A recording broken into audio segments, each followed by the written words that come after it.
সম্মানিত দর্শকবৃন্দ, স্বাগতম। এই বিতর্কে দুটি কৃত্রিম বুদ্ধিমত্তা চরিত্র, একজন মুসলিম ও একজন খ্রিস্টান, মুখোমুখি হবেন। তারা যুক্তি উপস্থাপন করবেন শতবর্ষ পুরনো ধর্মতত্ত্ব, শাস্ত্র ও উদ্দেশ্য নিয়ে।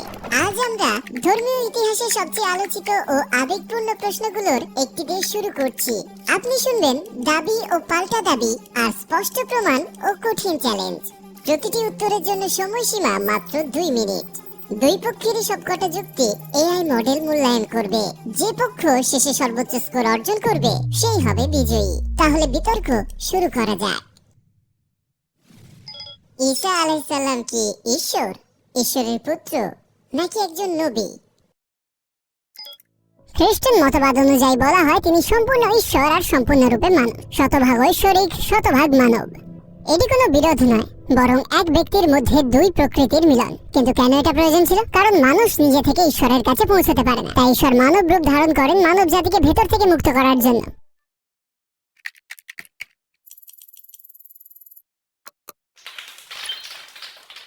আপনি বলছেন তিনি শতভাগ মানুষ ও শতভাগ ঈশ্বর, কিন্তু এটি সব দিক থেকেই গাণিতিক, দার্শনিক ও অস্তিত্বগতভাবে সাংঘর্ষিক। কেন? ঈশ্বর হওয়া মানে অসীম জ্ঞান, পূর্ণ ক্ষমতা, চিরন্তন অস্তিত্ব, অমরত্ব থাকা। আর মানুষ হওয়া মানে সীমিত জ্ঞান, দুর্বলতা, জন্ম নেয়া ও মৃত্যুবরণ করা। প্রশ্ন হলো, কিভাবে একজন সত্তা একই সঙ্গে অসীম হতে পারে আবার সীমাবদ্ধ? এটি তো স্পষ্টভাবে বিরোধহীন যুক্তির নীতিকে লঙ্ঘন করে। একটি জিনিস একসঙ্গে এ আবার এ নয়, দুটি একসাথে হতেই পারে না একই প্রেক্ষাপটে। এটিকে পবিত্র রহস্য বলা কোনো সমস্যার সমাধান নয়, বরং এটি এক ধরনের যুক্তিগত অসম্ভবতাকে মহিমান্বিত করা। আপনি বলছেন মানুষ ঈশ্বরের কাছে পৌঁছাতে পারে না, তাই ঈশ্বর নিজেই নেমে আসেন। আমরা বলি, ঈশ্বর কি মানব রূপ না নিলে মানুষের দোয়া কবুল করতে পারতেন না? যদি তিনি সত্যিই সর্বশক্তিমান হন, তাহলে কাছাকাছি আসার জন্য কেন আবদ্ধ হতে হবে? মানুষের নিকটে আসার জন্য ঈশ্বরকে মানুষ হওয়ার কোনো প্রয়োজন নেই। তিনি তো ইতিমধ্যে নবীদের পাঠিয়েছেন, কিতাব নাজিল করেছেন, বুদ্ধি ও বিবেক দিয়েছেন। তিনি আমাদের ঘাড়ের শিরার চেয়েও বেশি নিকটে আছেন। এটাই কোরআনের মূল বার্তা। আর তোমরা যেখানেই থাকো না কেন, তিনি তোমাদের সাথেই আছেন। ঈশ্বরের নৈকট্যের জন্য রূপ ধারণের প্রয়োজন নেই। কিন্তু খ্রিস্টান ধর্মে বলা হয় ঈশ্বর নেমে আসেন। ইসলামে বান্দা নিজেকে উঁচুতে তোলে। একটি ধর্মে স্রষ্টাকে সীমাবদ্ধ করা হয়, অন্যটিতে বান্দাকে মর্যাদা দেওয়া হয়। একটিতে ঈশ্বর কষ্ট ভোগ করেন, অন্যটিতে বান্দা শান্তি খুঁজে পায়। তাই তাওহীদ, ইসলামী একত্ববাদের ধারণা, হৃদয়কে তৃপ্ত করে, মনকে বিশ্বাস করায় আর আত্মাকে উন্নত করে। স্রষ্টা এক, তিনি আমাদের কাছাকাছি আছেন, কিন্তু তিনি আমাদের মতো নন। এটাই আসল নৈকট্য, এটাই প্রকৃত দয়া।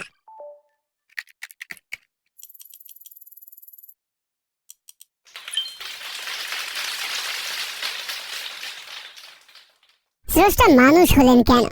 আপনি একটা গভীর প্রশ্ন করেছেন। যদি স্রষ্টা আমাদের ঘাড়ে শিরার থেকেও নিকটে থাকেন, তাহলে তার মানুষ হওয়ার প্রয়োজনই বা পড়লো কেন? এখানেই খ্রিস্ট ধর্ম ভিন্ন উত্তর দেয়।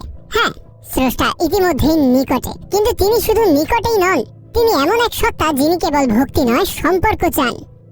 ইসলামে আল্লাহ তার বান্দার কাছাকাছি থাকেন, তবুও অদৃশ্য তিনি।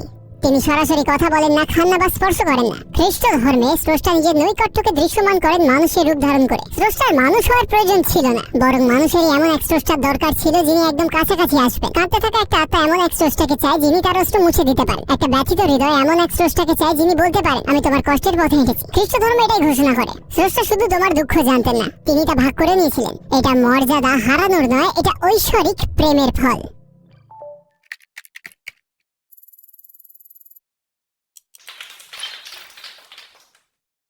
সত্যি বলতে এতে সমস্যা মেটে না, বরং আরো গভীর হয়। যদি প্রশ্ন করি নৈকট্য কি শুধু শারীরিক বিষয়, অবশ্যই না। আসল ঘনিষ্ঠতা অনেক সময় দেখা যায় না, কিন্তু অনুভূত হয় গভীর ভাবে। স্রষ্টা তার বান্দাদের কাছাকাছি থাকেন, কিন্তু নেমে আসেন না। নিজের মহিমা কমান না, নিজের করুণা ক্ষুণ্ণ করেন না।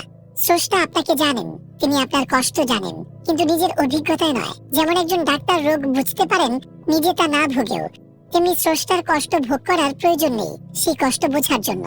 আর ভালোবাসা মানে এই নয় যে স্রষ্টাকে নিজেকে নিচে নামাতে হবে। এই গল্প স্রষ্টাকে অন্যায্য হিসেবে দেখায়, আর করুণাকে এক ধরনের প্রদর্শনী রূপ দেয়, যেখানে বলা হয় তুমি অন্যায় করেছিলে, কিন্তু আমি তোমার বদলে আমার ছেলেকে শাস্তি দিয়েছি। এটা কিভাবে ন্যায্য বিচার হতে পারে?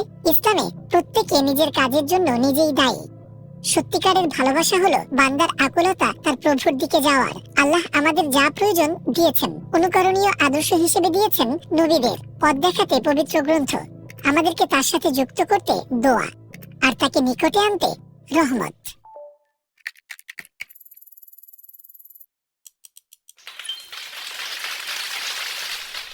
অনেক ধর্মে মুক্তি খোঁজা হয় কর্ম, আচার, অনুষ্ঠান আর কঠোর আনুগত্যের মাধ্যমে। তবে খ্রিস্ট ধর্ম বলে তুমি যতই চেষ্টা করো না কেন, তুমি কখনোই স্রষ্টার পবিত্রতার স্তরে পৌঁছতে পারবে না। তাই স্রষ্টা নিজেই এসেছিলেন তোমাকে রক্ষা করতে।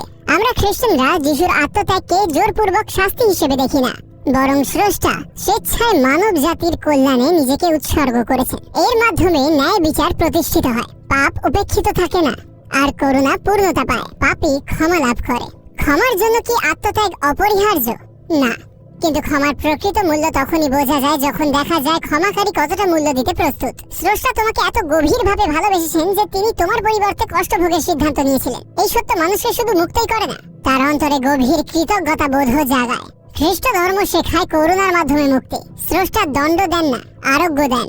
খ্রিস্ট ধর্ম বলে পাপ মানে কেবল নিয়ম ভাঙা নয়, এটা আসলে স্রষ্টার ভালোবাসাকে অস্বীকার করা। আর এমন বিশ্বাসঘাতকতা সরল ক্ষমা প্রার্থনায় মিটে যায় না। এটা এত গভীর যে তার মূল্য দিতে পারেন কেবল স্রষ্টা নিজেই। যিশুর ক্রুশবিদ্ধ হওয়ার ঘটনা আমাদের মূলত দুটোই বোঝায়, পাপের ধ্বংসাত্মক শক্তি আর স্রষ্টার অফুরন্ত ভালোবাসা। ইসলামে বলা হয় তওবা করো, আল্লাহ তোমাকে ক্ষমা করবেন। কিন্তু কেউ যদি তওবা করার আগেই মারা যায়, খ্রিস্ট ধর্ম বলে ঈশ্বর তোমাকে ক্ষমা করেছেন তুমি চাওয়ার আগেই। অর্থাৎ প্রথমে ইনি তোমাকে ভালোবেসেছেন, তারপর তোমাকে সাড়া দিতে আহ্বান করেছেন।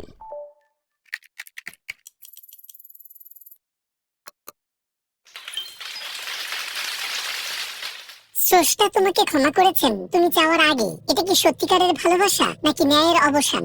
শুনতে আবেগপূর্ণ মনে হয়, কিন্তু একটু ভাবুন। একজন নির্দোষ মানুষ, যিশু, দোষীদের বদলে শাস্তি পাচ্ছেন। এটা ন্যায়ের মৌলিক ধারণার বিরোধী। যদি কোনো বিচারক সব অপরাধীকে প্রশ্ন ছাড়াই ক্ষমা করে দেন, তাহলে আমরা সেটাকে করুণা বলবো না অবিচার? তাছাড়া সব পাপই শুধু ঈশ্বরের বিরুদ্ধে নয়, অনেক পাপ মানুষে মানুষে হয়। কারোর সঙ্গে প্রতারণা করা, কাউকে হত্যা করা, শিশুকে অনাথ করে ফেলা, অন্যের সম্পর্কে মিথ্যা রটানো, অথবা গরিবের টাকা চুরি করা। ধরুন স্রষ্টা তার বিরুদ্ধে করা অন্যায় ক্ষমা করলেন, কিন্তু ভুক্তভোগীদের কি হবে? তারা কি ক্ষমা করেছে? তাদের অধিকার কি ফিরিয়ে দেওয়া হয়েছে? ইসলামে কাউকে কষ্ট দিলে শুধু দুঃখিত বলাটা যথেষ্ট নয়, আপনি যার ক্ষতি করেছেন তার কাছেও ক্ষমা চাইতে হবে। কিন্তু খ্রিস্টান মতবাদে এই অংশটি অনুপস্থিত। এটা এমন যেন একজন চুরি করলো, অন্য এক নির্দোষ মানুষ বলল আমি তার বদলে জেলে যাব। বিচারক রাজিও হলেন, আর চোরটিও মুক্ত। কিন্তু কেউ ভুক্তভোগীর কাছে জানতে চাইলো না সে কি চায়। এটাকে কি ন্যায় বিচার বলা যায়? এবার কিছু গুরুত্বপূর্ণ প্রশ্ন করি। যদি মুক্তি নিশ্চিত থাকে, তাহলে একজন বিশ্বাসীকে ভুল কাজ থেকে কি বিরত রাখবে? যদি একজন ক্ষমা পায় কারণ অন্য কেউ মূল্য পরিশোধ করছে, তাহলে দায়িত্ববোধ কোথায়? আপনি যদি পরীক্ষার ফল আগেই জেনে যান, তাহলে কি আপনি সেটা গুরুত্ব দিয়ে দেবেন? যদি শুধু ভালোবাসা আর অনুগ্রহই মুখ্য হয়, তাহলে যিশু কেন শিক্ষা দিলেন, আদেশ দিলেন আর নৈতিক জীবনযাপন করলেন? কোরআন এই ভারসাম্যটা সুন্দরভাবে বুঝিয়েছে। অতএব কেউ অনুপরিমাণ ভালো কাজ করলে তা সে দেখবে, আবার কেউ অনুপরিমাণ খারাপ কাজ করলে তাও সে দেখবে। ইসলাম আপনাকে এক শক্তিশালী অনুভূতি দেবে, আশা, ভয় আর দায়িত্ববোধ। এগুলো ছাড়া ভালোবাসা হয়ে যায় এক ধরনের লেনদেন, আর মুক্তি হয়ে যায় শুধু এক ধরনের বীমা পলিসি। ইসলামে কেউ অন্যের বোঝা বহন করে না। তুমি দিনে 5 বার আল্লাহর দিকে ফিরে যাও, যিনি বিচার দিবসের একমাত্র মালিক। তওবার দরজা সবসময় খোলা, কিন্তু কখনোই অসচেতন হওয়ার অজুহাত দেওয়া যাবে না। সত্যিকারের ভালোবাসা শুধু এই বলা নয় আমি তোমার জন্য মরে গেছি। সত্যিকারের ভালোবাসা হলো তুমি যদি আমার দিকে ফিরে আসো, আমি তোমাকে পথ দেখাতে ও রক্ষা করতে পারি।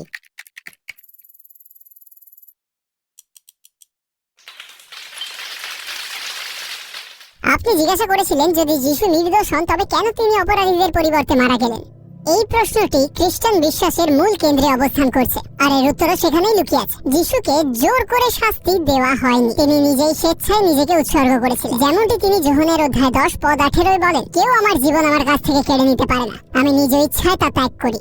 এটি কোনো বাধ্যতামূলক বলিদান ছিল না, এটি ছিল স্বেচ্ছায় ভালোবাসার উপহার। তাহলে তিনি এমনটা কেন করলেন? কারণ খ্রিস্টান বিশ্বাসে পাপ কেবল নিয়ম ভঙ্গ নয়, এটি সৃষ্টিকর্তার বিরুদ্ধে এক মহাজাগতিক বিদ্রোহ যা সৃষ্টিকে ভেঙে দেয়। এর ফল কেবল অপরাধবোধ নয়, বরং মৃত্যু, বিচ্ছিন্নতা ও ভাঙন। আর একমাত্র যিনি সেই পরিণতি সম্পূর্ণভাবে বহন করতে পারতেন এবং যা ভেঙে গিয়েছিল তা পুনরুদ্ধার করতে পারতেন, তিনি ছিলেন ঈশ্বর নিজে। তাই ঈশ্বর নিজেই সেই মূল্য পরিশোধ করার সিদ্ধান্ত নেন, ন্যায় বিচার এড়াতে নয়, বরং তা পূর্ণ করতে এবং একই সাথে দয়া প্রদর্শন করতে। আপনি একটি গভীর বিষয় উল্লেখ করেছিলেন, ইসলামে যদি আপনি কারো ক্ষতি করেন, ক্ষমা পেতে হলে আপনাকে সেই ব্যক্তির কাছেই ফিরে যেতে হবে। এটি একটি অত্যন্ত নৈতিক শিক্ষা, এবং খ্রিস্ট ধর্ম এটিকে উপেক্ষা করে না। সত্যিকারের অনুশোচনা ও খ্রিস্টান বিশ্বাস নৈতিক পরিবর্তন দাবি করে, শুধু মুখের কথা নয়। যেমন জেকব রচিত পত্র অধ্যায় 2:17 বলা হয়েছে, বিশ্বাস যদি কর্মের সাথে না থাকে তবে তা মৃত।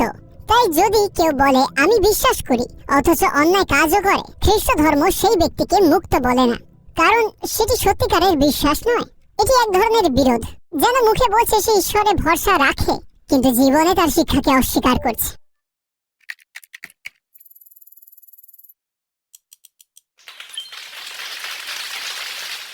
রোমানদের পত্র 3:28 বলা হয়েছে, মানুষ বিশ্বাসের দ্বারা ঈশ্বরের নিকটে ধার্মিক হয়, আইন মেনে চলার দ্বারা নয়।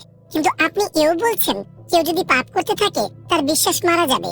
অন্যদিকে যিশু তো পাপীদের জন্যই প্রাণ দিয়েছিলেন। তাহলে প্রশ্ন হলো, যদি সত্যিকারের বিশ্বাস মানে হয় পাপহীনতা, তাহলে যিশু কাদের জন্য মারা গেলেন? আর যদি সবাই পাপী হয় তবে কার মধ্যে সত্যিকারের বিশ্বাস রয়েছে? নির্দোষকে হত্যা করা অপরাধীকে রক্ষা করা ন্যায় বিচার নয়, বরং হতাশাজনক। কিন্তু ঈশ্বর কখনোই হতাশ নন। কোন সৎহৃদয় বিশ্বাস করতে পারে না অন্য কেউ কষ্ট পেয়েছে বলে সে ক্ষমা পেয়ে যাবে। মানুষ যিশুকে ঈশ্বর বানিয়েছে তাকে মহিমান্বিত করতে, কিন্তু আমরা তাকে ভালোবাসি কারণ তিনি ছিলেন ঈশ্বরের একজন দাস। বাইবেলে বহুবার বলা হয়েছে যিশু ঈশ্বরের কাছে প্রার্থনা করতেন, সামনে নত হতেন এবং তাকে নিজের চেয়ে মহান বলে ডাকতেন। তিনি মুখ নিচু করে মাটিতে পড়ে প্রার্থনা করলেন। মথি 26:39, আমার ইচ্ছা নয় তোমার ইচ্ছায় পূর্ণ হোক। লুক 22:42, পিতা আমার চেয়ে মহান। যোহন 14:28। তাহলে যদি যিশু সত্যি ঈশ্বর হন, তিনি কার প্রার্থনা করছিলেন? কেন তিনি সেজদা করেছিলেন? ঈশ্বর কিভাবে বলতে পারেন অন্য কেউ তার চেয়ে মহান? যিনি প্রার্থনা করেন তিনি কখনোই যার উদ্দেশ্যে প্রার্থনা করা হয় তার সমান হতে পারেন না। ইসলাম এই বিভ্রান্তি দূর করে দেয়। যিশু ঈশ্বর নন, তিনি ঈশ্বরের বান্দা ও বার্তাবাহক।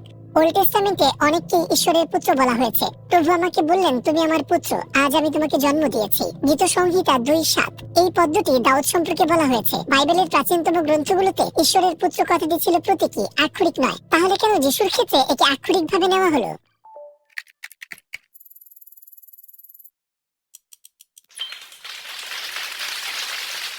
যোহন 5:18 স্পষ্টভাবে বলা হয়েছে, এই কারণেই ইহুদিরা আরো বেশি করে তাকে হত্যা করার চেষ্টা করেছিল। তিনি শুধু উপাসনার দিন লঙ্ঘন করেছিলেন বলে নয়, বরং ঈশ্বরকে নিজের পিতা বলে উল্লেখ করেছিলেন, যা তাকে ঈশ্বরের সমান করে তুলেছিল। তার সময় ধর্মীয় নেতারা বুঝেছিলেন যিশু এই কথাগুলো প্রতীকীভাবে বলেননি, বরং তিনি ঈশ্বরত্বের দাবি করেছিলেন।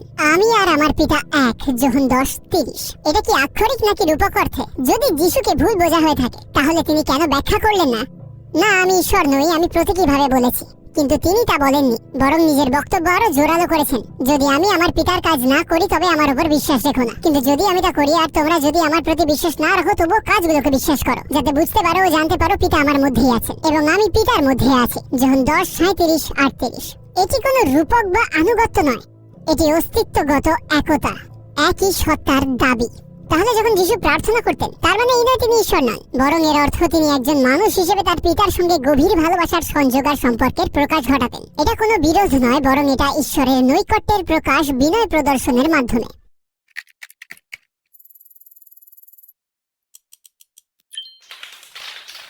খ্রিস্টানরা বলে মাসিহ আল্লাহর পুত্র। তাদের এই যুক্তিটা কেবলই তাদের মুখের কথা। তারা সেসব লোকের কথার অনুরূপ বলছে যারা ইতোপূর্বে কুফরি করেছে। তাহলে এই আগের অবিশ্বাসীরা কারা ছিল?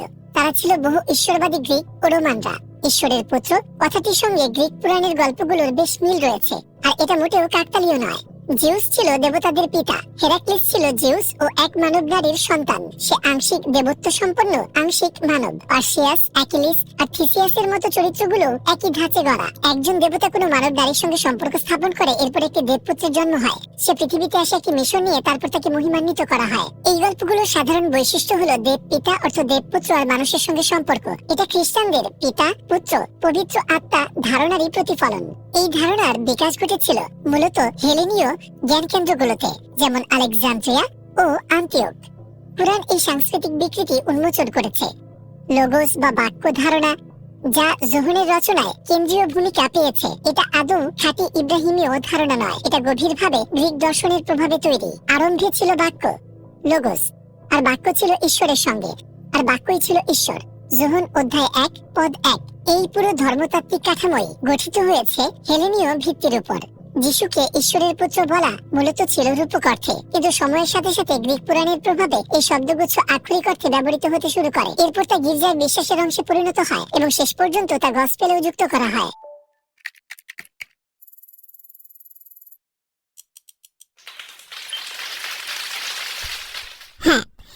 হেরাক্লিস ও পার্সিয়াসের মতো চরিত্রগুলো একটি পরিচিত ধাঁচের প্রতিফলন, একজন দেব পিতা, একজন মানব মাতা এবং একটি অর্ধদেব সন্তান। বাস্তবিক অর্থে মিল থাকা মানেই সমান নয়, কিন্তু লোগোস শব্দটির সঙ্গে গ্রিক দর্শনের মিল আছে, এটা সত্য। তবে এটা ধার নেওয়ার বিষয় নয়, বরং এটা ইহুদি ধর্মতত্ত্বের সঙ্গে হেলেনীয় ভাষার এক মিশ্রণ। যোহনের গসপেল এই বিদ্যমান কাঠামোর উপর দাঁড়িয়ে তৈরি, যাতে শাশ্বত সত্যগুলো এমন ভাষায় প্রকাশ পায় যা ইহুদি ও গ্রিক উভয়ের জন্যই বোধগম্য হয়। ঈশ্বরের পুত্র উপাধিটি পরে যুক্ত হয়েছে।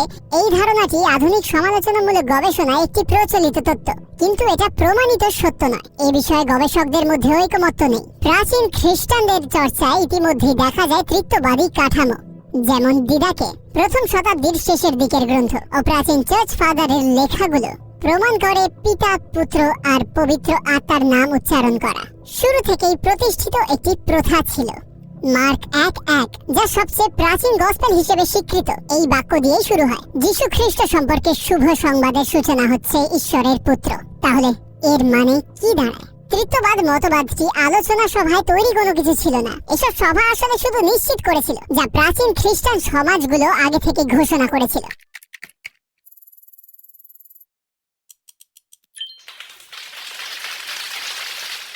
কোনো বাক্য যদি প্রাচীন পাণ্ডুলিপিতে পাওয়া যায়, তাতে কি সেটি স্বয়ংক্রিয়ভাবে ঐশ্বরিক বাণী হয়ে যায়?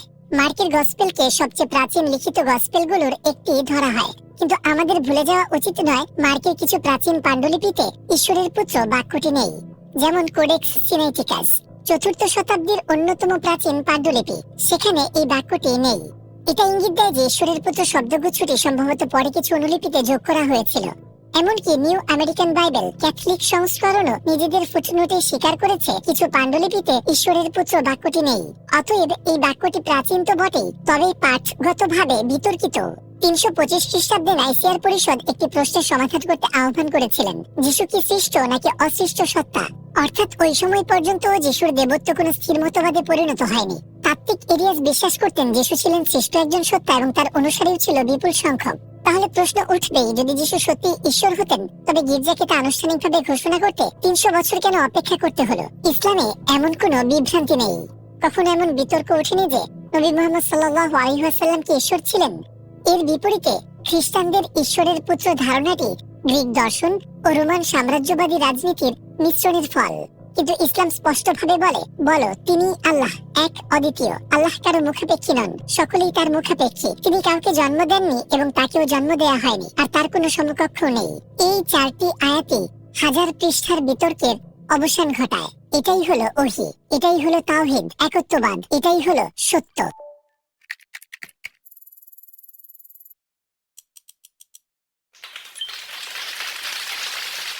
যিশু তার শিক্ষাগুলো প্রচার করেছিলেন কথার মাধ্যমে। তার শিষ্যরা ও প্রাথমিক অনুসারীরা তার বাণী সংরক্ষণ করেছিলেন মৌখিকভাবে। মৌখিক বাণীগুলি অল্প সময়ের মধ্যে লিখিত রূপ পায়। উদাহরণস্বরূপ পলের চিঠিগুলো লেখা হয়েছিল আনুমানিক খ্রিস্টাব্দ 50 সালে, অর্থাৎ যিশুর মৃত্যুর প্রায় 20 বছর পর। ঐতিহাসিকভাবে দেখা যায় বহু শত সহস্র প্রাচীন পাণ্ডুলিপি রয়েছে, তাদের মধ্যে বেশিরভাগ পার্থক্যই খুব সামান্য, যেমন বানানগত ভুল বা ছোটখাটো তথ্যের ভিন্নতা যা কোনো অর্থ বদলায় না। সব সংস্করণেই মূল বার্তাটি একই, যিশু খ্রিস্ট ক্রুশবিদ্ধ হয়েছিলেন, মৃত্যুর পর পুনরুত্থিত হয়েছিলেন এবং তিনি প্রভু।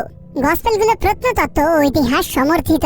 কোডেক্স সিনাইটিকাস হলো 4th শতাব্দীর সম্পূর্ণ এক খণ্ড বাইবেল। যখন এটিকে বর্তমান বাইবেলের সঙ্গে তুলনা করা হয়, বার্তাটি মূলত একই থাকে। এছাড়া 1ম ও 2য় শতাব্দীর প্রাথমিক চার্চ নেতাদের চিঠিতেও গসপেল থেকে শত শত উদ্ধৃতি পাওয়া যায়। 4টি গসপেল ম্যাথিউ, মার্ক, লুক ও জন ভিন্ন দৃষ্টিভঙ্গি প্রকাশ করে। তাদের মধ্যে কিছু ছোটখাটো পার্থক্য থাকলেও মূল ঘটনাগুলোতে তারা পুরোপুরি একমত, যেমন ক্রুশবিদ্ধ হওয়া, পুনরুত্থান ও অলৌকিক ঘটনাগুলো উপসংহার না।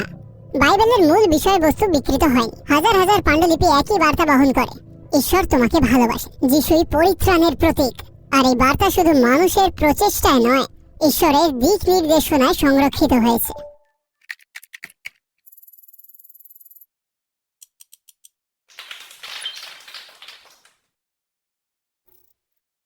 পলের চিঠিগুলো রচিত হয়েছিল আনুমানিক খ্রিস্টাব্দ 50 সালের দিকে। কিন্তু প্রশ্ন হলো, পলের এই চিঠিগুলো কি সত্যি যিশুর জীবন, তার শিক্ষা ও বার্তা বর্ণনা করে, নাকি এগুলো মূলত ধর্মতাত্ত্বিক বিশ্লেষণ, ব্যক্তিগত দর্শন ও নৈতিক দিক নির্দেশনা? 4টি গসপেল ছাড়া পল যিশুর জীবনের ঘটনা, উপমা বা বক্তব্যগুলো লিখে রাখেননি। আসলে তিনি কখনো যিশুর সঙ্গে সাক্ষাৎই করেননি। শিষ্যদের সাথেও তার যোগাযোগ ছিল সীমিত। তার বার্তা মূলত স্বপ্ন ও দর্শনের উপর ভিত্তি করেছিল। তাহলে মূল প্রশ্ন হলো, আমরা কেন এমন একজনের দর্শনের উপর বিশ্বাস রাখবো যিনি নিজে কখনো সেই ব্যক্তির সঙ্গে সাক্ষাৎ করেনি যার কথা তিনি বলছেন? আজ আমরা যে 4টি গসপেলের কথা জানি, ম্যাথিউ, মার্ক, লুক ও জন, এই নামগুলো তাদের সঙ্গেই যুক্ত। কিন্তু একটি গুরুত্বপূর্ণ বিষয় হলো, এই নামগুলো মূল লেখকদের দেওয়া নয়। লেখক বা চার্চের ঐতিহ্যের মাধ্যমে এই নামগুলো যুক্ত করা হয়েছিল। এখন আসছে বিস্ময়কর সেই অংশটা। 4 জন লেখকের মধ্যে কেবল একজন, ম্যাথিউ, ছিলেন যিশুর শিষ্য। কিন্তু আশ্চর্যের বিষয় হলো, তার গসপেলটি লেখা হয়েছে গ্রিক ভাষায়, হিব্রু নয়। খুবই অসম্ভব যে প্রথম শতাব্দীর একজন ইহুদি শিষ্য তার লেখা গ্রিকে লিখবেন। তার উপর ম্যাথিউর গসপেলের বড় অংশ মার্কের গসপেল থেকে শব্দে শব্দে অংশ নকল করা হয়েছে। যদি ম্যাথিউ সত্যি প্রত্যক্ষদর্শী হন, তাহলে তিনি কেন অন্যের লেখা থেকে নকল করবেন? জন সম্পর্কে বলা হয় তিনি ছিলেন যিশুর শিষ্য, কিন্তু জনের গসপেলটি সবচেয়ে শেষে লেখা হয় আনুমানিক খ্রিস্টাব্দ 90 থেকে 110 সালের মধ্যে। অনেক গবেষকের বিশ্বাস এটি জন নিজে লেখেননি, বরং তার পরবর্তী সম্প্রদায় লিখেছিল। অন্য পক্ষের দাবি 4টি গসপেল ভিন্ন ভিন্ন দৃষ্টিকোণ তুলে ধরে, তবে তারা সবাই মূল ঘটনার বিষয়ে একমত। কিন্তু এটি পুরোপুরি সঠিক নয়। উদাহরণস্বরূপ, যিশুর শেষ কথা কি ছিল? ম্যাথিউ লিখেছেন, আমার ঈশ্বর, আপনি কেন আমাকে ত্যাগ করলেন? লুক লিখেছেন, হে পিতা, আপনার হাতে আমি আমার আত্মা সমর্পণ করছি। জন লিখেছেন, সব সম্পন্ন হয়েছে। এগুলো শুধু কয়েকটি উদাহরণ, এমন আরো অনেক লেখায় পার্থক্য রয়েছে।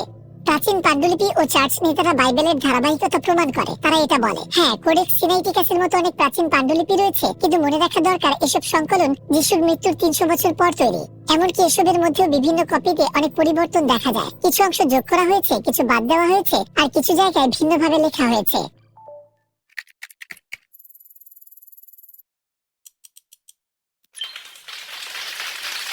আপনাদের শেষ যুক্তি উপস্থাপন করুন। আমরা বিতর্কের একেবারে শেষ পর্যায়ে এসে গেছি। গসপেল লেখকদের পরিচয় ও ভাষা নিয়ে আলোচনা। খ্রিস্টান ঐতিহ্য 4 জন গসপেল লেখকের পরিচয় সংরক্ষণ করেছে গির্জার স্মৃতি ও ঐতিহাসিক শিষ্যত্বের ধারার মাধ্যমে। যেমন লুক ছিলেন পলের সঙ্গী, মার্ক ছিলেন পিটারের সহকারী, আর ম্যাথিউ ছিলেন 12 জন প্রেরিতের একজন। জন শেষ বয়সে নিজের শিক্ষা তার সম্প্রদায়কে জানিয়েছিলেন, আর তার শিষ্যরা সেগুলো লিখে রেখেছিল। হ্যাঁ, এটা সত্য যে পল পৃথিবীতে যিশুর সঙ্গে কখনো সাক্ষাৎ করেননি, তবে পল দাবি করেছিলেন তিনি পুনরুত্থিত খ্রিস্টকে এক দর্শনে দেখেছিলেন, অ্যাক্টস 9। যেমন তিনি গালাতীয়দের পত্রে লিখেছিলেন অধ্যায় 1 পদ 12, আমি এটি কোনো মানুষের কাছ থেকে পাইনি, কেউ আমাকে শেখায়নি, বরং এটি যিশু খ্রিস্টের প্রকাশিত বাক্যর মাধ্যমে এসেছে। গসপেলগুলোর কি একে অপরের সঙ্গে বিরোধ রয়েছে? একটি সাধারণ সমালোচনা হলো গসপেলগুলোতে যিশুর ক্রুশে বলা শেষ কথাগুলো আলাদাভাবে লেখা আছে। হ্যাঁ, ম্যাথিউ, লুক ও জন ভিন্ন ভিন্ন বাক্য উল্লেখ করেছে, কিন্তু এটি কোনো বিরোধ নয়, বরং এটি পরিপূরক সাক্ষ্যের বিষয়। একটু ভাবুন, একজন মানুষ মৃত্যুর আগে একাধিক কথা বলতেই পারে। প্রত্যেক সাক্ষী হয়তো ভিন্ন মুহূর্তকে গুরুত্ব দিয়েছে। কেউ তার কষ্টের দিকে নজর দিয়েছে, ম্যাথিউ, কেউ আত্মসমর্পণের দিকে, লুক, আর কেউ তার শেষ বিজয়ের দিকে, জন। এগুলো কোনো কল্পনা নয়, এগুলো স্বতন্ত্র প্রত্যক্ষদর্শীদের প্রাকৃতিক ভিন্নতা, যারা একই শক্তিশালী ঘটনাকে নিজের দৃষ্টিকোণ থেকে উপস্থাপন করেছে।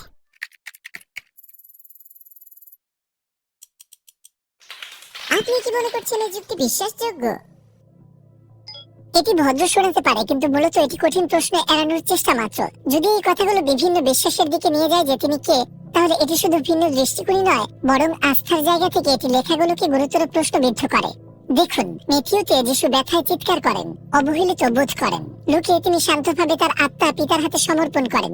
জনের কাছে তিনি বলেন সব সম্পূর্ণ হয়েছে, যেন একটি বিজয়ী সমাপ্তি। তাহলে কোনটি সত্য? এগুলো শুধু ছোটখাটো পার্থক্য নয়, এগুলো আমাদের যিশুকে দেখার দৃষ্টিভঙ্গি পরিবর্তন করে। আর কোনো গসপেল লেখক কি ক্রুশবিদ্ধ হওয়ার সময় উপস্থিত ছিলেন না? তাহলে এই কথাগুলো কোথা থেকে এসেছে? প্রত্যক্ষদর্শীদের কাছ থেকে নয়। মানুষ এমন এক ঈশ্বর চাইতো যিনি দেখতে তাদের মতো হবেন, তাই তারা একটি পুত্র কল্পনা করলো। কিন্তু ঈশ্বর আমাদের জানিয়েছিলেন তিনি আসলে কে। তিনি পুত্র জন্ম দেননি, তিনিও জন্মগ্রহণ করেননি, তার সমকক্ষ নেই, তিনি মৃত্যুবরণ করতে পারেন না, ক্রুশে তাকে পরাজিত করা সম্ভব নয়, তিনি চিরন্তন। ইসলাম স্রষ্টার সবচেয়ে পরিষ্কার, খাঁটি ও যৌক্তিক ধারণা প্রদান করে। এবং এটি ভুলবেন না, ইসলাম যিশুকে অস্বীকার করে না, ইসলাম তার প্রকৃত পরিচয় রক্ষা করে। কেউ মুসলিমও হতে পারবে না যদি সে বিশ্বাস না করে যে যিশু আল্লাহর একজন নবী ছিলেন।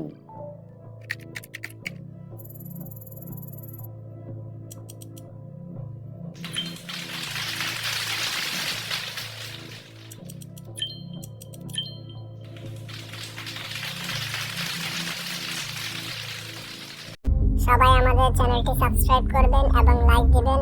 ধন্যবাদ।